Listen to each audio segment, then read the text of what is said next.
Shalom Bapak, Ibu, dan Saudara yang dikasihi Tuhan. Senang sekali kita dapat berjumpa kembali di dalam ibadah online hari ini. Dan di minggu ini, kembali kita beribadah melalui jaringan online. Namun, kita percaya Allah kita senantiasa hadir dimanapun kita berada. Untuk itu, kami mengajak Bapak, Ibu, Saudara untuk bersama-sama datang di dalam hadirat-Nya.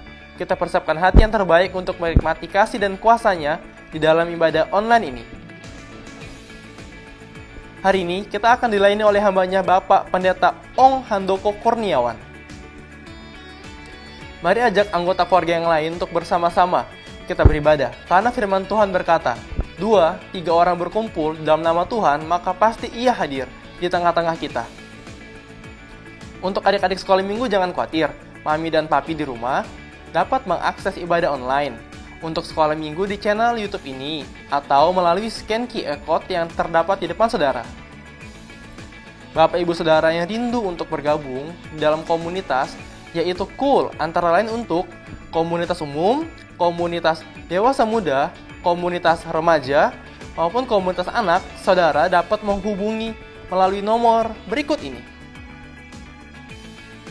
Untuk Bapak Ibu Saudara yang membutuhkan dukungan dalam doa, konseling, maupun pelayanan jemaat lainnya dapat menghubungi melalui nomor berikut ini. Di minggu ini kita akan mengadakan ibadah rumah doa yang akan diadakan secara online melalui aplikasi Zoom pada hari Rabu 7 Januari 2021 pukul 7 malam. Untuk user ID dan password, Bapak atau Ibu dapat menghubungi nomor di bawah ini. Untuk persembahan, maka saudara dapat memberikan melalui transfer pada nomor rekening berikut ini, yang terpampang pada layar kaca saudara. Demikian informasi yang dapat kami sampaikan. Tetap patuhi protokol kesehatan dengan menjalankan 3M, yaitu mencuci tangan, memakai masker, serta menjaga jarak. Selamat beribadah dan Tuhan Yesus memberkati. Mari kita membaca Mazmur 91 bersama-sama. Dalam lindungan Allah, orang yang duduk dalam lindungan yang maha tinggi dan bermalam dalam naungan yang maha kuasa akan berkata kepada Tuhan, tempat perlindunganku dan kubu pertahananku, Allahku yang kupercayai. Sungguh, Dialah yang akan melepaskan engkau dari jerat penangkap burung, dari penyakit sampar yang busuk. Dengan kepaknya Ia akan menudungi engkau, di bawah sayapnya engkau akan berlindung. Kesetiaannya ialah perisai dan pagar tembok.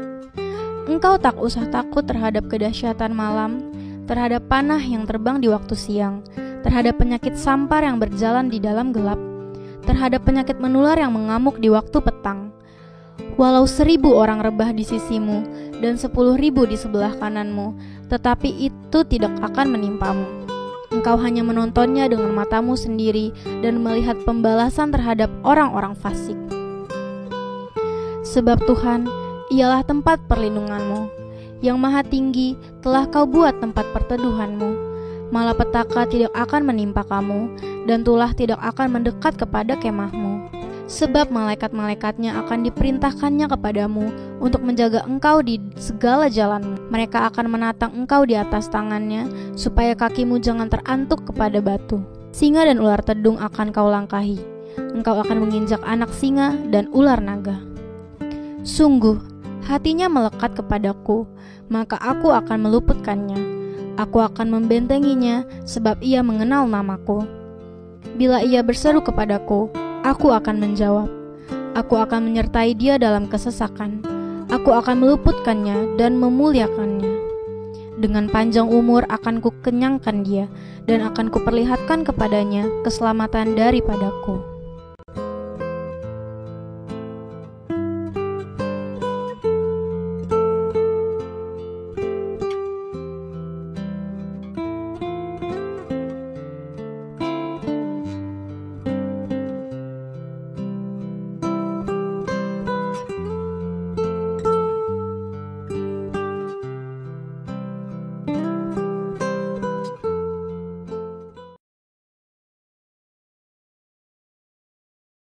Shalom saudara, selamat hari Minggu. Voice of Pentecost hari ini akan membahas mengenai prophetic preaching atau khotbah profetik. Khotbah profetik adalah khotbah yang disampaikan dalam hadirat, pengurapan, dan kuasa Roh Kudus agar kita dapat melakukan kehendak Tuhan di zaman now. Pada kondisi demikian, seorang pengkhotbah dapat menangkap pesan dan tuntunan khusus dari Tuhan melalui Roh Kudus untuk dilakukan pada saat tertentu. Dengan demikian, ada 3 unsur minimal yang harus dipenuhi dalam khotbah profetik. Pertama, hadirat, pengurapan, dan kuasa Roh Kudus. Khotbah profetik bukanlah khotbah asal-asalan tanpa arah, tujuan, dan dasar yang tidak jelas. Seorang hamba Tuhan yang berada dalam hadirat, pengurapan, dan kuasa Roh Kudus dimungkinkan untuk menangkap pesan profetik dari Tuhan untuk diperkatakan kepada umatnya. Seseorang yang mungkin bukan dari golongan Pentakosta dan tidak mempercayai bahwa karunia-karunia Roh Kudus masih ada di zaman sekarang ini, mungkin tidak sependapat dengan konsep khotbah profetik ini. Akan tetapi, hal itu tidak menjadi alasan seseorang untuk menghakimi bahwa praktek spiritualitas Pentakosta ini adalah hal yang salah dan tidak biblikal. Kedua, petunjuk atau arahan Tuhan. Di dalam Kisah Para Rasul 1 ayat 2, dikatakan bahwa sampai pada hari ia terangkat, sebelum itu ia telah memberi perintahnya oleh Roh Kudus kepada rasul-rasul yang dipilihnya. Ini merupakan gambaran bahwa insan Pentakosta juga dapat menerima perintah dan tuntunan Tuhan melalui Roh Kudus. Dalam ayat ini tidak dikatakan bahwa Tuhan Yesus memberi perintah kepada murid-murid melalui firman Tuhan yang tertulis, melainkan melalui Roh Kudus. Hal inilah yang mendasari bahwa pengkhotbah Pentakosta cenderung membawa dimensi yang baru ke dalam persiapan khotbah, yaitu dengan menafsirkan ayat demi ayat di dalam konteks Alkitab dan tuntunan Roh Kudus untuk pendengar di zaman now. Yang ketiga, kehendak Tuhan pada zaman now. Ciri khas dari khotbah profetik adalah bagaimana memaknai firman Tuhan yang tertulis menjadi tuntunan roh kepada jemaatnya di setiap zaman. Kita percaya firman Tuhan berlaku dan aplikatif dalam setiap kondisi dan situasi. Nah, hal ini membutuhkan kepekaan dalam mendengarkan suara Roh Kudus atas apa yang Tuhan sedang katakan. Sebagai contoh, di dalam 2 Samuel 5 ayat 17-25, Daud sedang berperang dengan orang Filistin. Sebelum Daud maju berperang, dia bertanya kepada Tuhan untuk strateginya. Dan Tuhan menjawab, majulah. Maka Daud maju dan memukul kalah di tahap pertama. Lalu beberapa ayat setelahnya, orang Filistin mau melawan lagi. Dan apa kata Tuhan?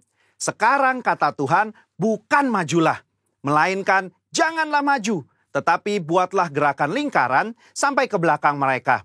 Inilah yang dikatakan orang Pentakosta ketika kita menekankan khotbah profetik yang mengikuti tuntunan roh.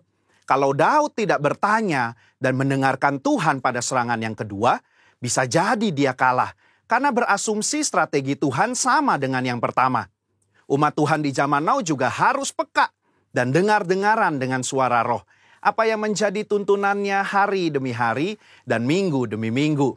Sehubungan dengan pembahasan ketiga unsur khotbah profetik di atas, maka pesan Tuhan dalam khotbah profetik terkait menengking badai dan masuk dalam persembunyian bukanlah sebuah inkonsistensi maupun khotbah plin-plan yang membuat jemaat bingung, melainkan pesan Tuhan yang progresif terkait dengan apa yang menjadi kehendak Tuhan yang harus disampaikan kepada jemaat untuk dilakukan. Alkitab juga memberikan contoh yang sangat kuat tentang khotbah profetik, di mana para rasul mencari solusi atas sebuah masalah dengan tuntunan Roh Kudus, firman Tuhan, dan komunitas orang percaya saat itu. Di dalam Kisah Para Rasul 15, di sana sedang terjadi masalah di gereja mula-mula, di mana orang non-Yahudi diminta untuk disunat dan mengikuti hukum Musa. Apa yang para pemimpin lakukan di dalam memutuskan hal tersebut? Kisah Para Rasul 15 ayat 15-17, Yakobus mengutip firman Tuhan dari Amos dan dia menafsirkan ayat tersebut menurut konteks pada zaman itu dengan menyederhanakan ratusan hukum Taurat menjadi beberapa hal saja, yaitu tidak boleh makan makanan yang dipersembahkan kepada berhala, jauh dari percabulan dan daging binatang yang mati dicekik dan dari darah. Ketika mereka mengirim keputusan itu kepada gereja-gereja, itu adalah keputusan Roh Kudus dan keputusan kami. Ini adalah contoh nyata dari khotbah profetik yang menjawab masalah.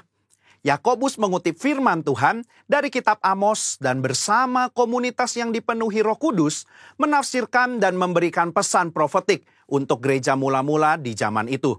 Hal inilah yang mendasari bagaimana seorang pengkhotbah yang dipenuhi Roh Kudus harus bisa memberikan tuntunan kepada jemaat sesuai dengan kebenaran firman Tuhan pada zaman now. Kesimpulannya, khotbah profetik merupakan khotbah yang dihasilkan dari pengkhotbah yang berada dalam hadirat, pengurapan, dan kuasa Roh Kudus, di mana kondisi tersebut memungkinkan seorang pengkhotbah untuk mendapatkan tuntunan, arahan, dan pesan khusus dari Tuhan melalui Roh Kudus. Sebagai insan Pentakosta, kita juga menerima dan merindukan khotbah-khotbah yang profetik di seluruh komunitas kudus dimanapun kita berada.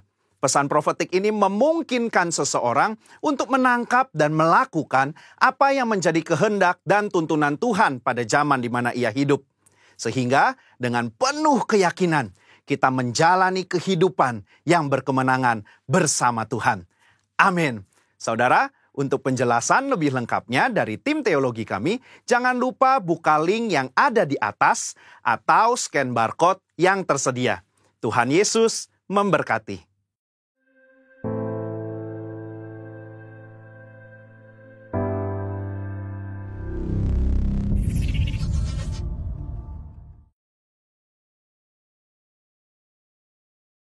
Shalom umat yang dikasih Tuhan. Haleluya. Mari bersama-sama kita di dalam ibadah online hari ini. Kita mau memuji Allah kita yang besar. Dia dahsyat, Dia luar biasa. Nama Dia Yesus, nama di atas segala nama. Yang setuju katakan amin. Mari kita berikan tepuk tangan yang meriah buat Allah kita. Haleluya. Dan bersama-sama sambil memuji Allah kita sambil bertepuk tangan bersama-sama. Come on.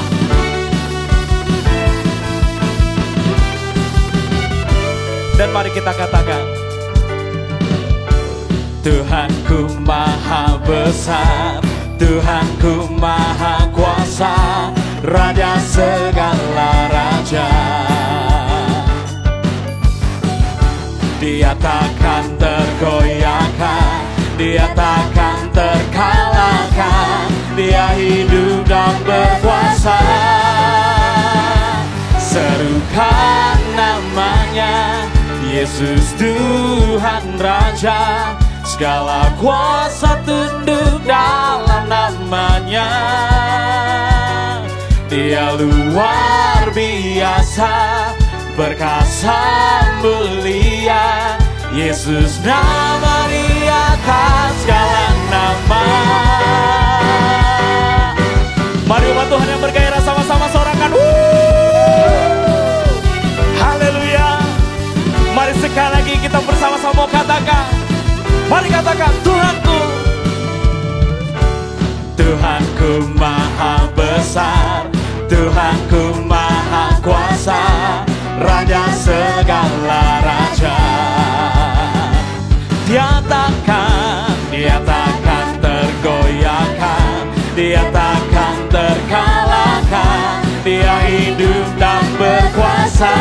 Sama-sama kita lompat. Serukan namanya, Yesus Tuhan Raja, segala kuasa tunduk dalam namanya. Dia luar biasa, perkasa mulia, Yesus nama di atas segala nama. Sekali lagi katakan, serukan kan namanya, Yesus Tuhan Raja, segala kuasa tunduk dalam namanya. Dia luar biasa, perkasa mulia, Yesus nama di atas segala nama. Mari tepuk tangan lebih lagi bagi Dia. Come on. Sebab kami percaya Tuhan, Engkaulah tempat perlindungan kami, Engkaulah menara yang kuat. Dia Yesus namanya. Yang setuju katakan amin. Haleluya.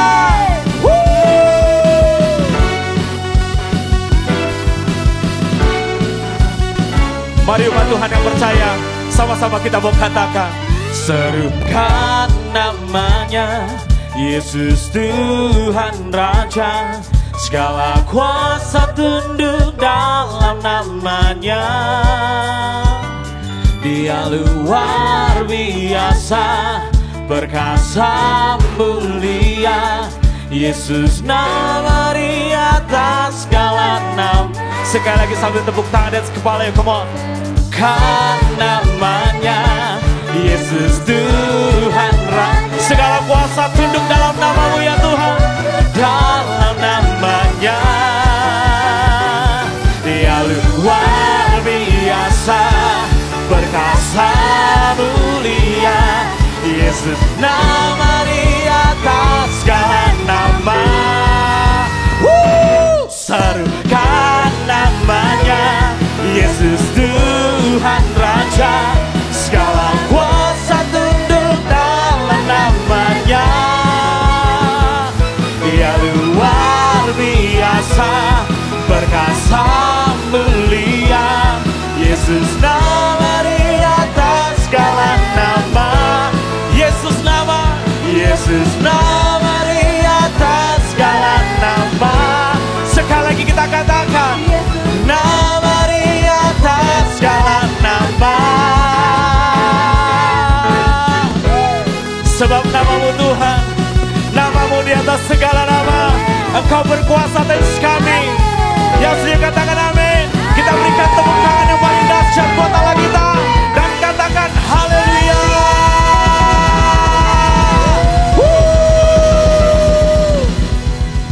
Haleluya, haleluya. Bapa, kami datang dalam hadirat-Mu.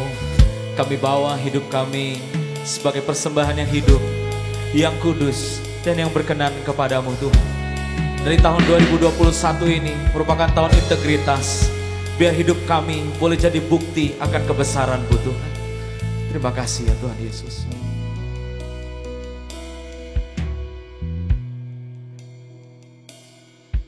Tuhan, Kau sempurna dalam rencana-Mu dan karya-Mu. Ku serahkan hidupku, murnikan dengan Roh-Mu. Tuhan, Kau sempurna. Tuhan, Kau sempurna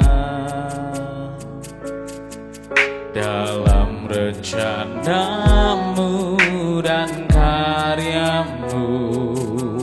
Ku serahkan hidupku, murnikan dengan Roh-Mu.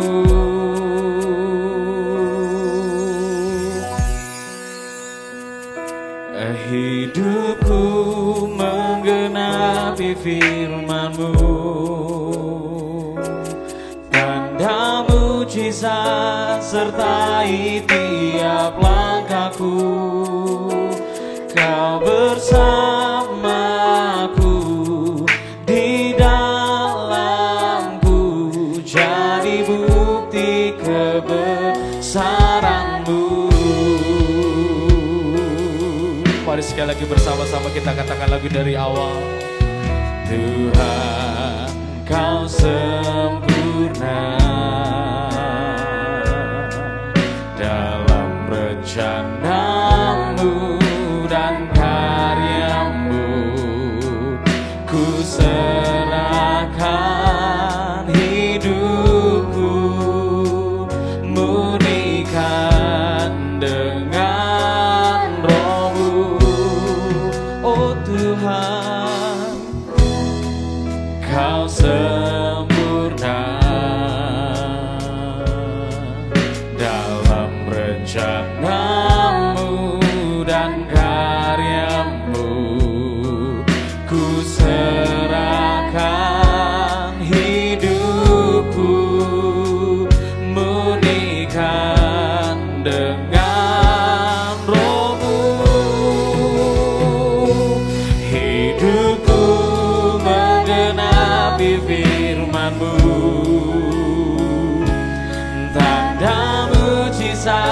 sertai tiap langkahku.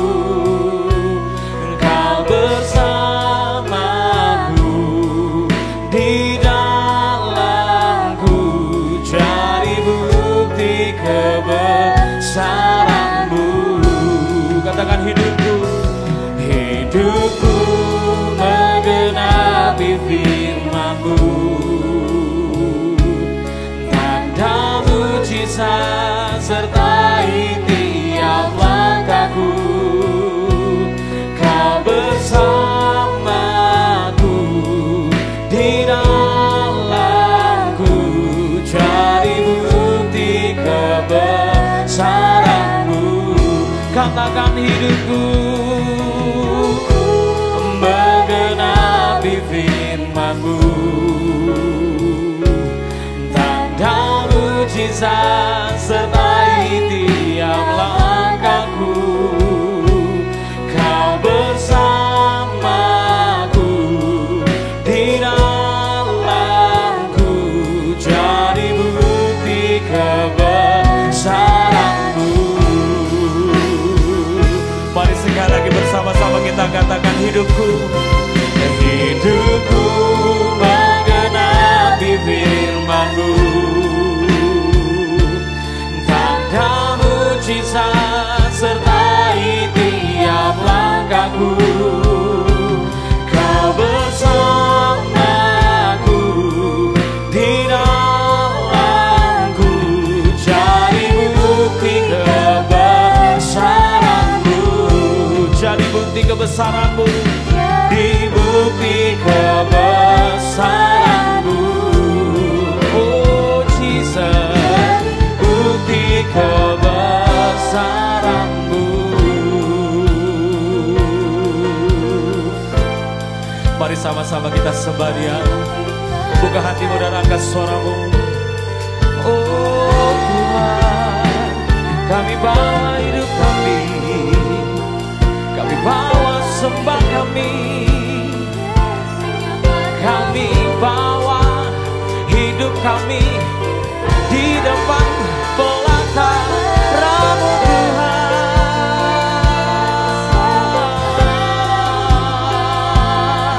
Kami bakar ukupan persembahan yang terbaik hanya kepada-Mu Tuhan.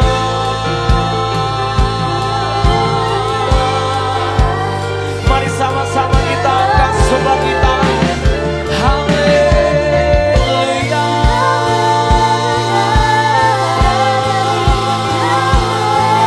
Hiriya-lamaya-lamaya, syanda-lamamu. Oh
surrender.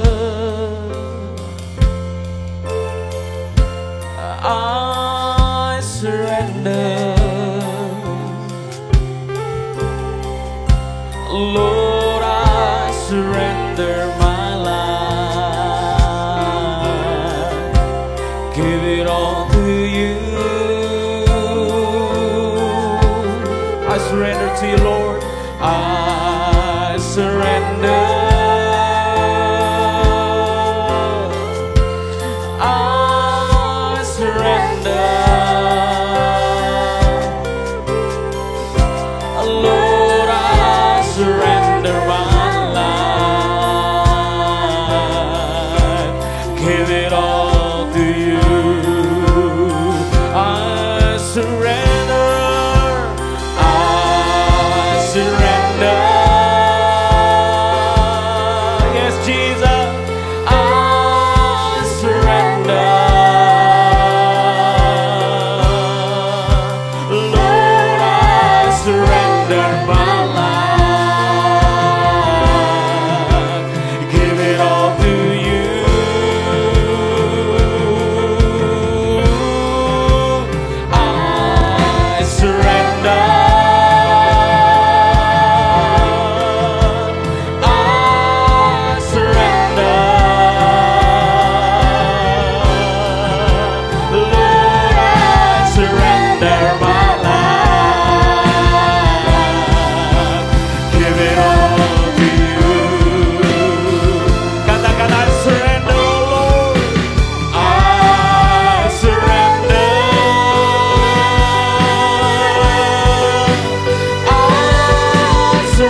Shalom saudara terkasih dalam Tuhan, bahagia sekali bisa berjumpa kembali dengan saudara dalam ibadah hari ini.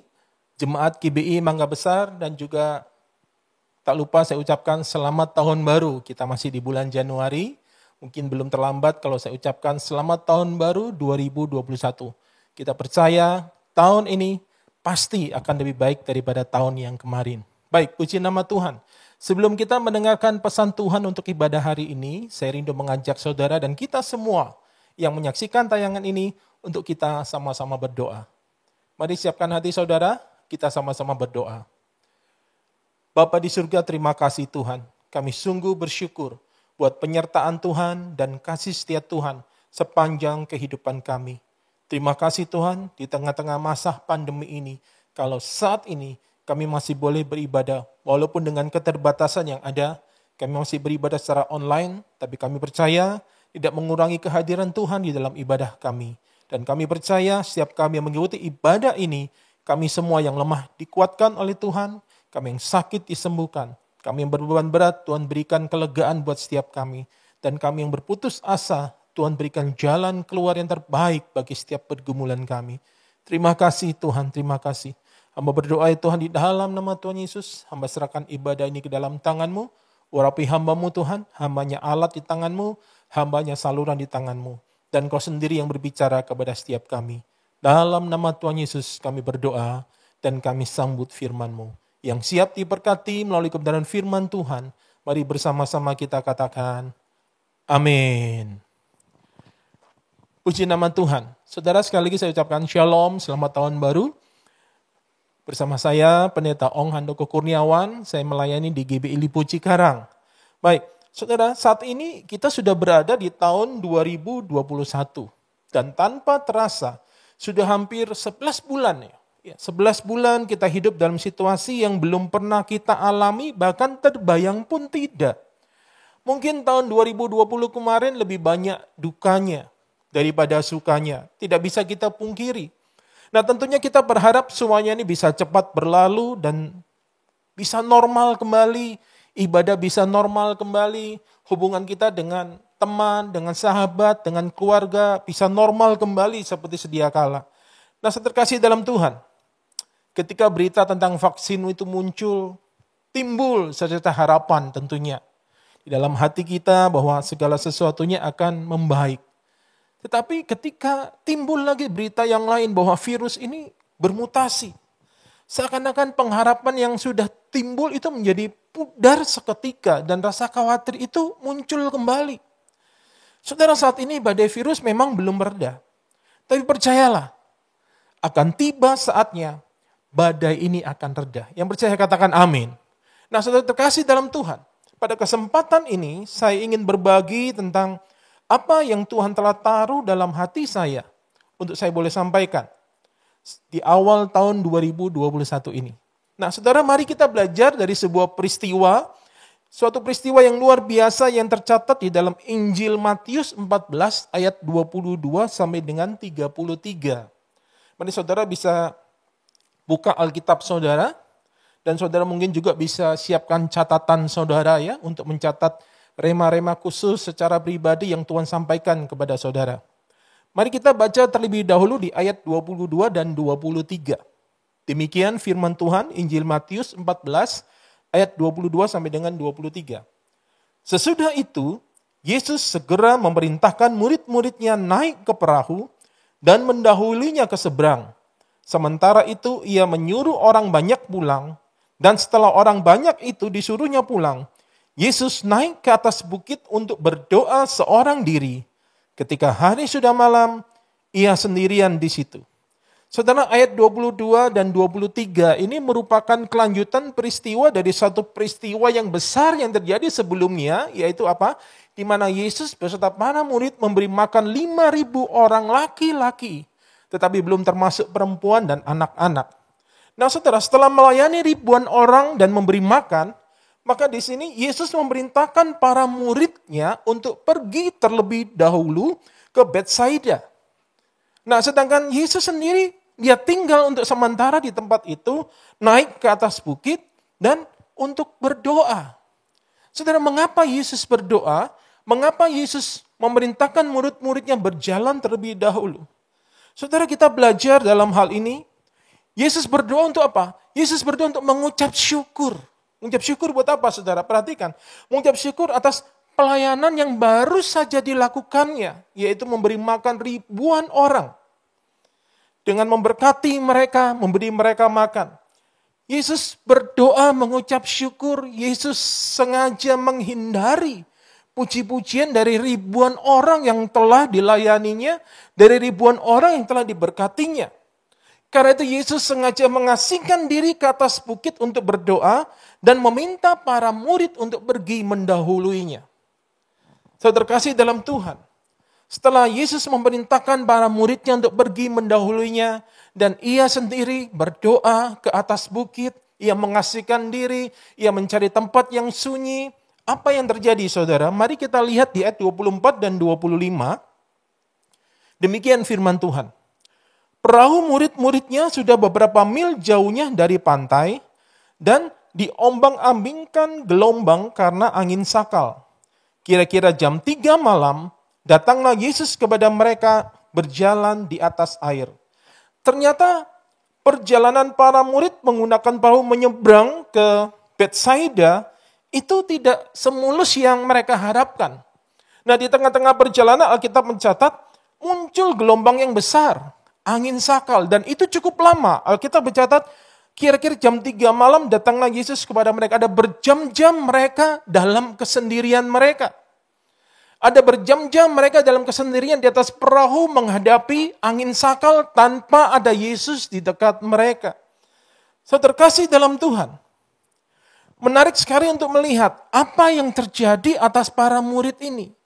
Saudara mungkin juga ingat, Alkitab mencatat ada 2 kali peristiwa di mana murid-murid mengalami badai di atas perahu. Peristiwa yang sama tetapi dalam konteks yang berbeda. Kalau peristiwa yang satu adalah Yesus ada di dalam perahu tetapi sedang tidur di dalam buritan. Nah, kali ini kita melihat Yesus tidak bersama-sama dengan para murid. Yesus memerintahkan murid-muridnya berjalan terlebih dahulu, pergi terlebih dahulu. Nah, sedang dalam perjalanan itu angin badai yang luar biasa datang mendera perahu yang digunakan oleh para murid ini. Saudara, apa yang terjadi, saudara? Kita lihat tadi di ayat 25, kira-kira jam 3 malam datanglah Yesus kepada mereka berjalan di atas air. Saudara boleh batasi Injil Matius ini. Saya ajak saudara lompat sejenak ke Markus 6. Injil Markus 6 ayat 48. Injil Markus 6 ayat 48, demikian firman Tuhan. Dan setelah melihat murid-muridnya mendayung dengan susah payah, karena angin bertiup berlawanan arah dengan mereka. Kira-kira pada jam jaga malam keempat, Yesus mendatangi mereka dengan berjalan di atas danau, dan ia hendak berjalan melewati mereka. Saudara, mari kita perhatikan dari Injil Markus ini. 2 ayat yang berbeda tetapi menceritakan peristiwa yang sama. Ternyata walaupun Yesus tidak secara fisik hadir menyertai para murid, tetapi Yesus tetap memantau, Yesus tetap melihat, Yesus tetap memperhatikan apa yang terjadi atas para murid.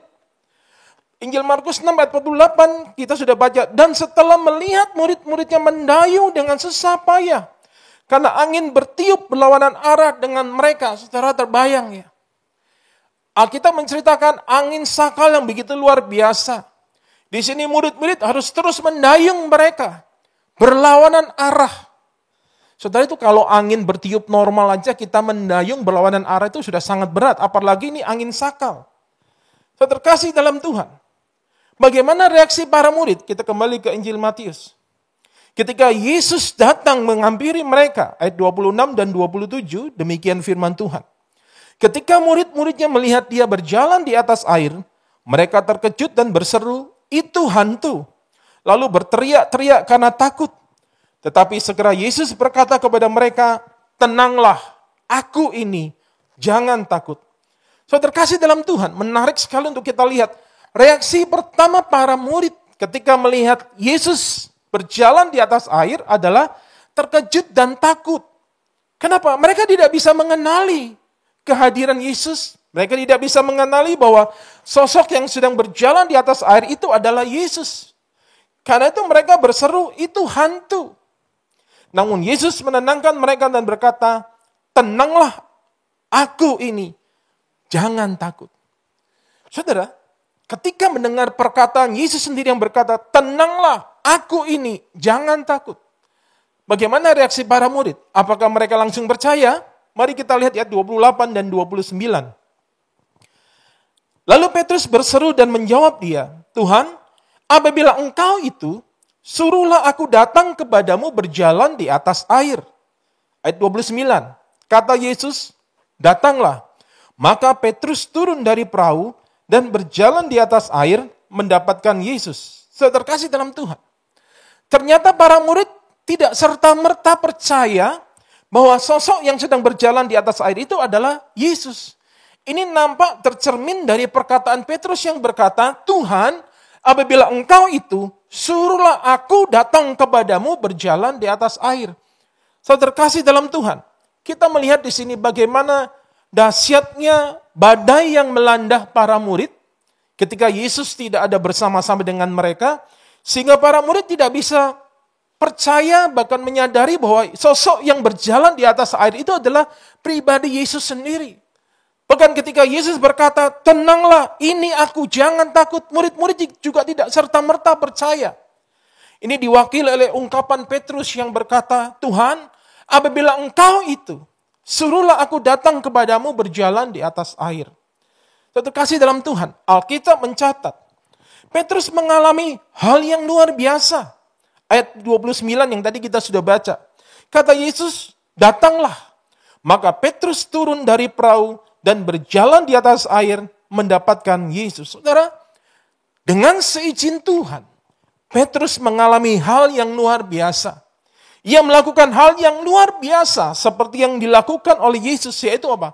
Berjalan di atas air. Nah, apa yang terjadi selanjutnya, saudara? Mari kita baca ayat 30 sampai dengan 33. Tetapi ketika dirasanya tiupan angin, takutlah ia dan mulai tenggelam, lalu berteriak, Tuhan, tolonglah aku. Segera Yesus mengulurkan tangannya dan memegang dia dan berkata, hai orang yang kurang percaya, mengapa engkau bimbang? Lalu mereka naik ke perahu dan angin pun redalah. Ayat 33, dan orang-orang yang ada di perahu menyembah dia. Katanya, sesungguhnya engkau anak Allah. Saudara terkasih dalam Tuhan, Petrus luar biasa. Dia melakukan apa yang Tuhan Yesus lakukan, yaitu berjalan di atas air. Namun sayang, saudara, Petrus hanya sesaat saja berjalan di atas air. Seharusnya dia bisa lebih lama lagi berjalan di atas air sampai ke tempat Yesus berdiri. Ketika dirasanya tiupan angin, Petrus menjadi takut. Ayat 30, ketika dirasanya tiupan angin, Petrus menjadi takut dan mulai tenggelam. Saudara terkasih dalam Tuhan, ada beberapa hal yang kita bisa pelajari, ada beberapa pesan yang ingin Tuhan sampaikan melalui peristiwa ini, saudara. Yang pertama, di Injil Markus yang tadi kita baca, Markus 6 ayat 8. Dan setelah melihat murid-muridnya mendayung dengan susah payah karena angin bertiup berlawanan arah dengan mereka, maka Yesus mendatangi mereka. Saudara terkasih dalam Tuhan, pesan Tuhan yang pertama dalam situasi pandemi saat ini, mungkin kehidupan yang sedang saudara jalani ibaratnya seperti murid-murid Tuhan Yesus. Saudara sedang mendayung perahu kehidupan saudara. Saudara sedang mendayung bahtera rumah tangga kehidupan saudara. Dan apa yang saudara lakukan mendayung bukan searah dengan arah angin, tetapi berlawanan. Dan bukan sekedar berlawanan, tapi angin yang datang dari depan saudara, itu angin sakal, angin badai. Bertubi-tubi kesulitan yang ada, bertubi-tubi masalah dan problem yang ada dalam kehidupan saudara. Pesan Tuhan yang pertama adalah, Tuhan tidak berdiam diri atas apa yang saudara sedang hadapi. Yang percaya katakan amin. Seperti yang dialami oleh para murid. Yesus melihat dari jauh dan ketika dia melihat murid-murid sepertinya menemui kesulitan untuk apa? Mendayung perahunya. Di situ Yesus memutuskan untuk berjalan mendahului mereka, menghampiri mereka. Saudara terkasih dalam Tuhan, pesan Tuhan yang pertama di bulan Januari ini. Saudara, di masa-masa pandemi ini, Tuhan tidak berdiam diri atas apa yang sedang saudara hadapi. Amin, saudara. Nah, yang kedua, mari kita belajar. Pesan Tuhan yang kedua. Saudara terkasih dalam Tuhan. Petrus dia mengalami hal yang luar biasa dalam kehidupannya. Dia bisa berjalan di atas air. Alkitab mencatat. Dan itu disaksikan oleh banyak orang yang ada di dalam perahu itu. Ketika Petrus fokus pada panggilan Tuhan yang berkata, datanglah. Ia melangkah, ia mampu berjalan di atas air. Sama persis seperti yang dilakukan oleh Tuhan Yesus. Namun perhatikan saudara, Alkitab mencatat, ketika ia mulai merasakan tiupan angin, Petrus mulai merasa takut. Ketika fokus Petrus mulai beralih. Dari yang pertama dia meresponi panggilan Tuhan. Dari yang pertama tertuju kepada pribadi yang sedang berdiri di atas air dan berkata kepada dia, datanglah. Fokus Petrus beralih kepada tiupan angin badai yang dirasakannya. Saudara terkasih dalam Tuhan. Petrus menjadi takut dan mulai tenggelam. Perhatikan saudara. Ketakutan Petrus telah menghilangkan kemampuannya untuk menerima kuasa daripada Tuhan. Ketika Petrus merasakan takut, di situ Alkitab mencatat ia mulai tenggelam. Saudara terkasih dalam Tuhan. Sesungguhnya rasa takut dan khawatir itu normal. Saya sebagai hamba Tuhan, sebagai pendeta kalau ditanya, Pak, takut nggak dalam situasi pandemi seperti sekarang ini? Kalau saya jawab jujur, takut. Siapa yang tidak takut? Tetapi, ada tetapinya. Saudara, jangan biarkan rasa takut ini menguasai kehidupan kita. Saudara, saya mau bersaksi, mau cerita pengalaman pribadi. Waktu awal-awal pandemi ini, ya sekitar bulan Maret ya. Awal muncul pandemi ini saya sempat ikuti beritanya, bahkan saya sempat catat. Saudara. Berapa yang terinfeksi, berapa yang meninggal. Waktu itu masih angkanya di 500. Tiap hari saya catat di kertas. Saudara. Hari ini bertambah sekian. Tapi baru sampai di angka 500 itu. Belum seperti sekarang. Saudara. Baru sampai angka di 500 ada sesuatu yang saya rasakan dalam hati saya. Kayaknya kok mulai takut, mulai was-was, mulai khawatir. Fokus saya cuma kepada angka-angka ini, orang yang sakit dan lain sebagainya. Saya merasakan, wah ini udah gak benar nih. Saya merasakan iman saya mulai tergerus. Akhirnya saya stop perbuatan saya itu, saya tidak lakukan pencatatan lagi, di situ iman saya kembali pulih. Saudara, mari kita belajar dari Petrus. Sesungguhnya rasa takut dan khawatir itu normal. Sekali lagi, siapa sih yang tidak takut menghadapi pandemi ini? Namun kalau kita tidak bisa menekan atau mengatasi rasa takut dan khawatir tersebut, bahkan membiarkannya menguasai hidup kita, maka hal itu sangat berpotensi untuk mengganggu iman percaya kita. Saudara terkasih dalam Tuhan, kalau kita melihat kondisi saat ini, sudah 11 bulan berjalan, perahu kehidupan kita diombang-ambingkan oleh badai pandemi saat ini. Perahu usaha kita, pekerjaan kita, rumah tangga kita, bahkan mungkin kesehatan kita, diombang-ambingkan oleh angin badai saat ini. Tidaklah berlebihan kalau saya katakan, sepertinya Tuhan sedang membawa kita sebagai orang percaya untuk berjalan di atas air. Artinya apa? Tuhan sedang membawa kita untuk hidup dalam pengharapan sepenuhnya kepada Tuhan. Saudara, kita lihat Petrus. Ketika fokusnya mulai beralih. Dari yang semula kepada panggilan Yesus yang berkata, datanglah. Fokusnya kemudian beralih kepada tiupan angin badai yang dirasakannya sehingga mulai timbul ketakutan. Dan dia mulai tenggelam. Demikian juga dengan hari-hari ini, saudaraku terkasih dalam Tuhan. Ketika fokus kita mulai beralih ke pandemi dan kondisi yang ada saat ini, kita akan bimbang, sehingga rasa takut dan khawatir akan timbul. Dan bukan hanya sekedar itu, saudara. Ketika rasa takut dan khawatir timbul, bahkan menguasai kehidupan kita, maka akan menghilangkan kemampuan kita untuk menerima dan mengalami kuasa Tuhan dalam kehidupan kita. Yang menangkap, katakan amin. Seperti Petrus, awalnya dia bisa menerima kuasa Tuhan, melakukan kuasa Tuhan dalam hidupnya. Dia berjalan di atas air. Tapi ketika fokusnya beralih kepada tiupan angin, timbul rasa takut. Saya terkasih dalam Tuhan, sebagai hamba Tuhan saya katakan, saya bersyukur waktu bulan-bulan awal, Tuhan sudah ajar saya dalam hal yang itu. Ketika saya mencatat, fokus saya cuma kepada berapa banyak, timbul rasa takut, timbul rasa khawatir. Tapi ketika saya stop perbuatan saya itu, iman saya kembali muncul, percaya saya kembali bangkit, dan saya percaya Tuhan akan memulihkan keadaan ini tepat pada waktunya. Saya terkasih dalam Tuhan. Pesan Tuhan yang kedua adalah, tetap fokus pada Tuhan. Supaya tidak bimbang, dan kita bisa tetap percaya hidup di tengah-tengah masa pandemi seperti sekarang ini. Saudara, firman Tuhan berkata, orang yang bimbang tidak akan menerima sesuatu dari Tuhan. Orang yang bimbang tidak akan tenang hidupnya. Karena hidupnya akan dipenuhi dengan kekhawatiran dan ketakutan. Tetaplah percaya, saudaraku. Tetaplah percaya kepada Tuhan. Sebagaimana Tuhan menyertai hidup kita di sepanjang 2020. Demikian juga halnya di 2021 ini. Jangan bimbang. Tuhan tetap menyertai saudara dan saya. Dan Tuhan sedang membawa kita untuk berjalan di atas air. Tuhan sedang mengajar kita, mendidik kita untuk apa? Hidup dalam pengharapan sepenuhnya kepada Tuhan. Pertanyaannya, saudara. Bagaimana caranya supaya kita bisa tetap fokus pada Tuhan di masa pandemi ini? Pak, bagaimana caranya?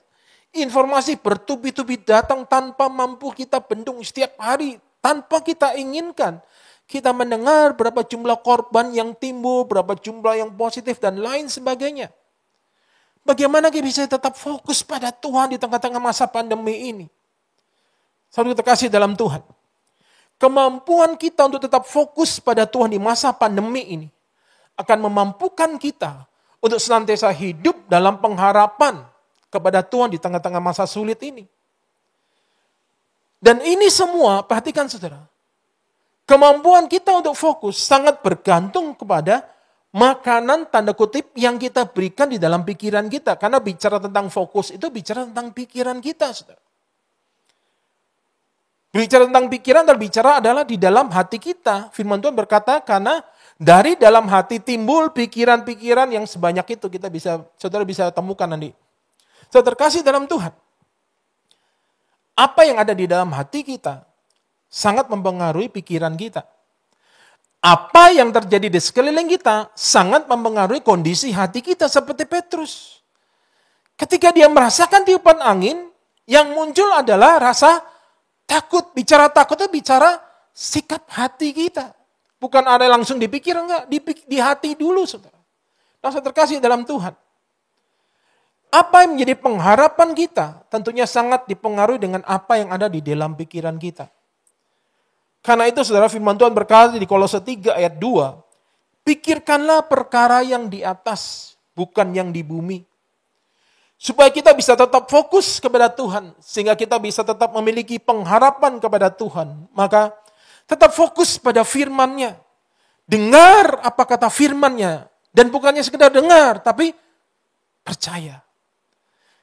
Bukan berarti saya ingin mengajak saudara jangan hiraukan berita-berita di sekeliling kita. Bukan. Berita-berita itu tetap kita perlukan. Untuk apa? Membuat kita semakin waspada dan hati-hati. Tapi bukan karena takut. Fokus kita tetap kepada firman Tuhan. Dengar apa kata Tuhan. Dengar apa kata firman Tuhan. Apa yang kita harus lakukan di hari-hari yang sulit ini. Saya terkasih dalam Tuhan. Kita masuk dalam pesan Tuhan yang ketiga. Saya terkasih dalam Tuhan. Ketika segala sesuatunya terhilang dalam kehidupan kita. Mungkin ada di antara saudara yang kehilangan di tahun 2020 kemarin. Kehilangan rekan-rekan, kehilangan anggota keluarga, kehilangan orang-orang yang dikasihi, kehilangan usaha, kehilangan pekerjaan. Saudara, selama kita masih punya pengharapan, kita akan tetap dapat bertahan, saudara. Namun tidak ada orang yang dapat bertahan lama atas kehilangannya tanpa adanya pengharapan. Saudara, pesan Tuhan yang ketiga, tetap miliki pengharapan di dalam Tuhan. Sehingga kita bisa kuat melewati semuanya ini. Pengharapan membuat Petrus melangkahkan kakinya keluar dari perahu. Ketika dia melihat sosok Yesus yang berjalan di atas air dan berkata, "Datanglah." Pengharapan membuat Petrus melangkahkan kakinya keluar dari perahu. Dan kepercayaannya membuat dia tetap berdiri tegak dan mampu melangkah di atas air. Namun ketakutannya menenggelamkannya. Terkasih dalam Tuhan, melalui pandemi ini, Tuhan sedang membawa kita mengalami kemustahilan dalam hidup kita. Tetaplah miliki pengharapan di dalam Tuhan. Yang menangkap katakan amin. Mari kita berpegang teguh pada pengakuan pengharapan kita. Karena apa? Karena Allah yang menjanjikannya adalah setia. Saudara terkasih dalam Tuhan, pengharapan di dalam Tuhan hari-hari ini adalah kekuatan yang menopang kita untuk hidup dan dapat melewati pandemi ini dengan baik. Jangan berharap pada manusia atau berpegang pada hal-hal duniawi yang kita miliki. Kita sudah bisa melihat semuanya tidak bisa menjadi jaminan untuk kita bisa melewati pandemi dengan baik. Kita bisa melihat pandemi ini, virus ini bisa mengenai semua orang tanpa terkecuali apapun status sosialnya, apapun kondisi ekonominya, semua bisa terkena, saudara. Berharaplah kepada Tuhan. Karena pengharapan di dalam Tuhan adalah sauh yang kuat dan aman bagi jiwa kita. Dan Ia adalah Allah yang setia. Saudara, kalaupun ada di antara saudara yang mungkin sedang bertanya-tanya dalam hati saudara ketika saudara sedang menyaksikan ataupun mendengar pesan Tuhan ini. Pak, bagaimana dengan orang-orang yang meninggal di tengah-tengah pandemi ini? Saya mau sampaikan satu hal, saudara. Itu adalah kedaulatan dan otoritas Tuhan sepenuhnya. Hidup dan matinya seseorang itu adalah di tangan Tuhan. Bagi Tuhan, yang terpenting adalah kondisi rohani orang tersebut ketika ia meninggalkan kehidupannya di atas muka bumi ini dan bukan bagaimana cara ia meninggalkan kehidupannya di atas muka bumi ini. Kita tidak perlu menghakimi mereka. Mungkin kita melihat, Pak, saya tahu dia rajin doa, dia sudah melayan, tapi kenapa bisa terkena? Saudara, sekali lagi jemaat Tuhan dikasih Tuhan, siapapun saudara sedang menyaksikan tayangan ini, itu semua adalah kedaulatan Tuhan. Bagian kita melakukan bagian kita sebaik-baiknya di masa-masa sulit ini. 3 hal yang menjadi pesan Tuhan dalam ibadah hari ini. Yang pertama, saudara, Tuhan tidak berdiam diri atas apa yang sedang saudara hadapi. Yang percaya katakan amin. Mungkin hari-hari ini kau sedang mendayung perahu, melawan arus, melawan angin badai. Percayalah, Tuhan tidak berdiam diri, Tuhan sedang melihat. Dan yang kedua, tetap fokus pada Tuhan. Supaya apa? Supaya tidak bimbang dan saudara bisa tetap percaya. Dan yang ketiga, tetap miliki pengharapan di dalam Tuhan. Karena hari-hari ini, pengharapan di dalam Tuhan adalah kekuatan utama kita untuk kita bisa menjalani kehidupan kita di tengah-tengah masa pandemi ini. Puji nama Tuhan. Saudara, demikian pesan Tuhan dalam ibadah hari ini. Sebelum kita akhiri ibadah ini, mari saya ingin mengajak saudara boleh sama-sama berdoa. Siapkan hati saudara. Bapa di surga, terima kasih Tuhan. Hamba bersyukur, hamba sudah selesai menyampaikan apa yang jadi pesan dan isi hatimu sendiri. Dan bukan sekedar buah pemikiran hambamu. Tuhan terima kasih. Kalau di tengah-tengah masa pandemi ini, kembali Engkau berbicara kepada kami. Kembali Engkau mengingatkan kepada kami.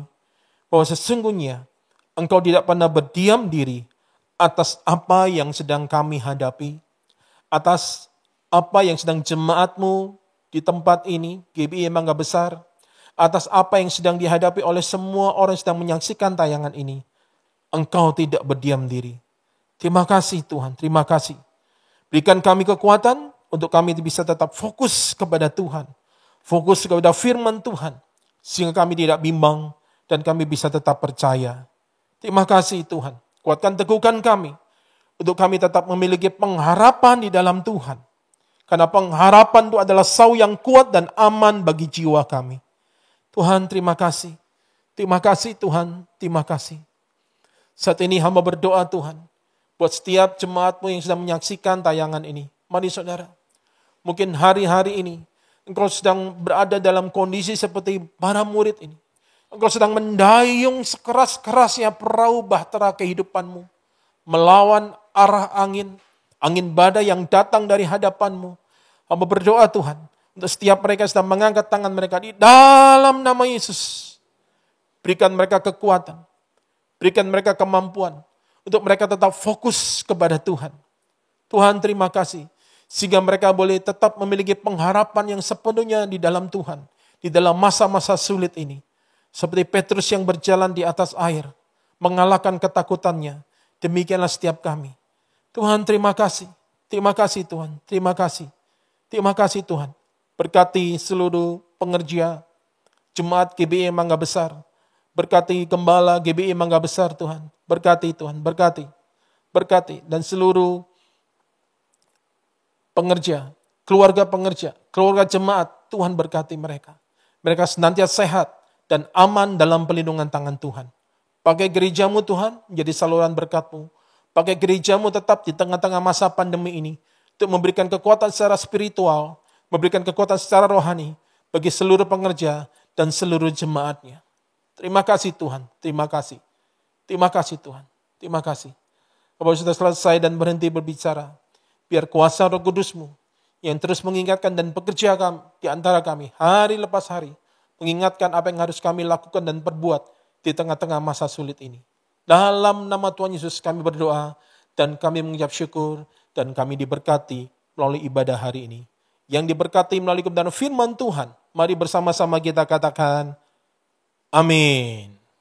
Bapak Ibu, Saudara yang dikasihi Tuhan, saat ini mari angkat kedua tanganmu saat ini dan terimalah berkat kasih karunia berlimpah-limpah dari Allah Bapa di dalam Anak yang tunggal Tuhan Yesus Kristus, serta persekutuan yang manis dengan Roh Kudus, menyertai Bapak Ibu, Saudara sekalian mulai hari ini, sampai Tuhan Yesus datang kedua kali menjemput kita di awan-awan, bahkan sampai kekal, selama-lamanya. Percaya terima berkat Tuhan, sama-sama katakan, amin.